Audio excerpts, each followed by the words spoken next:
Bonjour à tous, on se retrouve pour la présentation d'une nouvelle spécialité, la spécialité physique-chimie. Je suis avec Madame Bertrand, qui est professeure de physique-chimie, à la fois en seconde, mais aussi en première. En première et en terminale. Voilà. Donc cette spécialité, physique-chimie, ben finalement, on en a déjà un petit goût, parce qu'on sait ce que c'est que la physique-chimie, et Oui. puis en seconde notamment, pour nos élèves. Combien d'heures ont-ils En seconde, ils ont 3 heures, donc 1 heure et demie de cours et 1 heure et demie de TP par semaine. Et finalement, ce qu'on travaille en seconde, ça va être quoi? Ça va être un prolongement. Si on choisit l'aspect, ça va être un prolongement. Comment ça se Tous passe? les thèmes qui sont abordés en seconde sont repris en première, puis en terminale, et on les approfondit en rajoutant ou de la théorie ou des notions un peu plus poussées. Donc finalement, un élève qui a du plaisir à apprendre les physiques, qui trouve que la physique-chimie en seconde l'intéresse, n'aura pas de surprise et peut continuer tranquillement. Non, et puis c'est un prérequis pour entrer dans l'aspect, avoir une certaine appétence de toute manière pour pouvoir y travailler, vu que le programme est quand même assez exigeant de ce point de vue-là. Donc si on n'a pas un minimum d'appétence pour la matière, ça va être compliqué. Donc vous disiez les compétences travaillées, en voilà, s'approprier, analyser, raisonner, c'est ça? Valider, communiquer, oui, elles sont déjà, on a commencé à les travailler en classe de seconde. Et puis on va continuer à les travailler puisque c'est les compétences qui sont évaluées au baccalauréat en terminale. Alors, on va passer à la vignette suivante. Voilà. Alors, quels sont les thèmes qu'on a en première? Alors, c'est exactement les mêmes thèmes qu'en seconde. Et les programmes utilisent exactement aussi les mêmes intitulés. Donc les élèves retrouveront les mêmes intitulés. Donc il y a une première partie qui est constitution et transformation de la matière, qui est une partie plus axée sur la chimie. Donc on va faire des solutions, on va traiter de l'atome, voilà. La deuxième partie sur le mouvement et les interactions, comme son nom l'indique, on va étudier les causes du mouvement et pour au final réussir à les mettre en équation. Sur l'énergie et la conversion, c'est essentiellement de l'électricité. On parlera un petit peu d'énergie nucléaire et autres, mais c'est essentiellement tout ce qui est électricité. Et la dernière partie, c'est sur les ondes et signaux. Donc on va parler des ondes mécaniques avec les ondes sonores et tous les phénomènes de propagation de la lumière.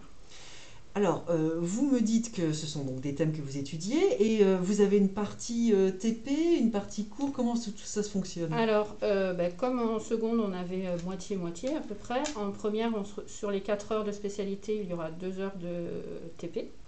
Donc, que ce soit en chimie ou en physique. Donc, tous les thèmes s'y prêtent plus ou moins, mais on essaie de faire un TP par semaine. Et en terminale, sur les 6 heures en spécialité, il y aura 2 heures de TP aussi. Sachant que c'est évalué après au baccalauréat, ils ont 1 heure de TP évaluée. Donc au baccalauréat, on a un écrit, puis aussi voilà. un TP à faire. Donc il y a un écrit de 3h30 et il y aura une évaluation expérimentale de 1 heure où ils sont tout seuls à leur paillasse.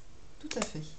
Alors, une question importante, parce que quand on est à Rosa Parks, on ne peut pas faire sciences physiques sans prendre une autre spé. La physique est étroitement liée aux mathématiques, donc on a décidé d'obliger de prendre spécialité mathématiques pour se fournir un bagage très utile à tout ce qui est mise en équation des problèmes physiques.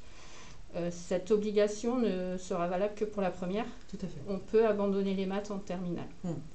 Et puis, autre particularité, les élèves qui choisissent de faire ESSI font forcément maths et physique, et ensuite en terminale. Alors, si on décide de faire ESSI et maths? Alors, il y aura maths ESSI, et le programme de ESSI implique un module de 2 heures de physique obligatoire. Il n'y aura plus de chimie, mais par contre, il y a de la physique obligatoire, et le programme de physique de la ESSI est exactement le même, à quelques petits détails près, que l'aspect physique-chimie. Et c'est sanctionné, disons validé en fin d'année avec une épreuve. Avec l'épreuve de SI, ça compte, il y a 2 exercices de physique qui comptent pour un quart de la note de la spécialité. Alors, on a parfois une représentation. Est-ce qu'elle est fausse? Est-ce qu'elle est vraie? Est-ce que la science physique est une spécialité de garçon? Eh bien non. Ah. Non, non, les sciences ne sont pas interdites aux filles, hein, pas du tout. D'ailleurs, on a la moitié des professeurs qui sont des professeurs femmes. Tout à fait. Donc, c'est une spécialité qui est ouverte à tout le monde, hein. On accueille les jeunes filles avec grand plaisir. Et les jeunes filles réussissent parfaitement. Aussi bien que les garçons. Et puis, on les retrouve peut-être essentiellement dans des domaines liés à la chimie, peut-être moins technologiques, moins théoriques comme la physique. Mais ça n'empêche, elles peuvent devenir ingénieurs et puis de très bons ingénieurs comme tout le monde, quoi. On a également des jeunes filles qui sont en SI Voilà. et qui poursuivent également et qui arrivent très bien. qui arrivent très bien. Alors, qu'est-ce qu'on fait quand on a choisi une spé sciences physiques par la suite, après le bac? Alors, la spé sciences physiques, elle est bien sûr recommandée si on veut suivre des études scientifiques, donc les classes préparatoires aux grandes écoles, les études de médecine, des écoles d'ingénieurs à prépa intégrée. Après, ça ne ferme pas forcément aussi les autres voies qui peuvent... mais c'est vrai que c'est plus pour l'informatique, les mathématiques, enfin les sciences en général. Tout à fait. Voilà. Bah, écoutez, merci Madame Bertrand et à bientôt pour une nouvelle découverte de spécialité avec une autre capsule. Au revoir. Au revoir.